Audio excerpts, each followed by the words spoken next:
Hi, I'm Dr. Vikram, consultant plastic and cosmetic surgeon at 𝗬𝗵𝗲𝗂𝗂 Center, Coimbatore. This video is for our young colleagues who have just completed plastic surgery and are entering into the field of plastic and cosmetic surgery. This video is about the way in which we clean and sterilize the cosmetic surgery instruments, particularly liposuction cannulas. The protocol which we follow here in our clinic has been developed over many years and it's standard to what is being used in the rest of the world. So please feel free to use this video and also feel free to share it among your friends. In case you have any doubts regarding the same, you can write to me in the email address which is displayed below. Thank you so much.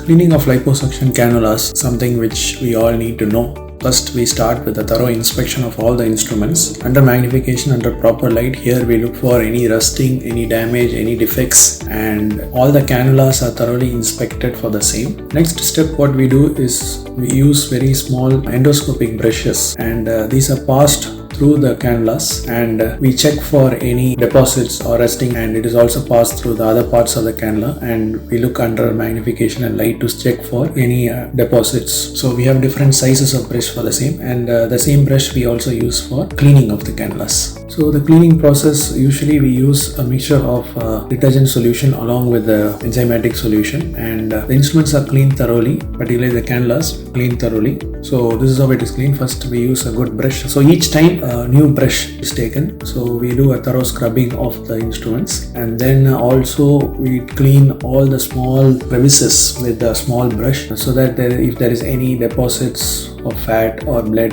are all cleaned thoroughly. This is a micro air cannula, so I'm cleaning all the other parts where the crevices, where the dried up blood and fat can get deposited. Now instruments are washed with running water. So this water which we are using is not a hard water, it's a soft water, and we use a UV sterilizer. Also we send this water for sterility test. That is, we send the water sample to check for if any bacterial contamination is there almost every 2 weeks. Once the cannulas are thoroughly flushed and making sure all the enzymatic solution and the detergent solution and the soap solution are gone, next we place cannulas in warm water, and it contains enzymatic solution again. So these enzymes are mixed and diluted as per the company's recommendation, and the cannulas are placed within it and left for 10 minutes. And we also flush the cannulas with the enzymatic solution and we place it within this bath.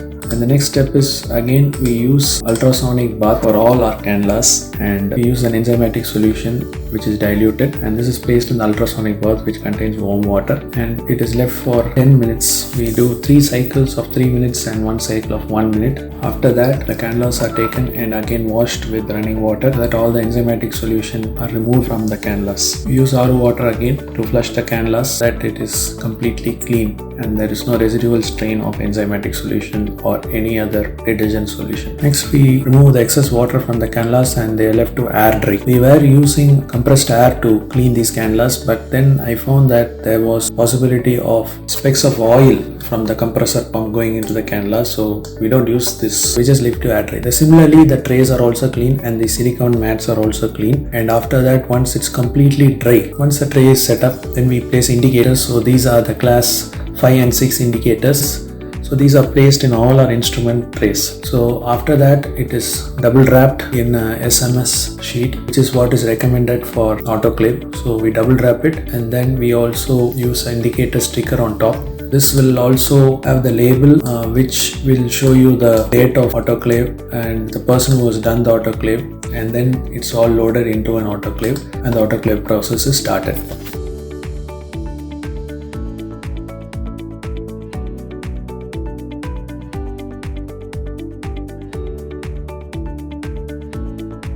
Only if there is the color change in the indicator, then those instruments are used for the surgery. If there is no color change when we open the instrument tray, then we don't use those instruments.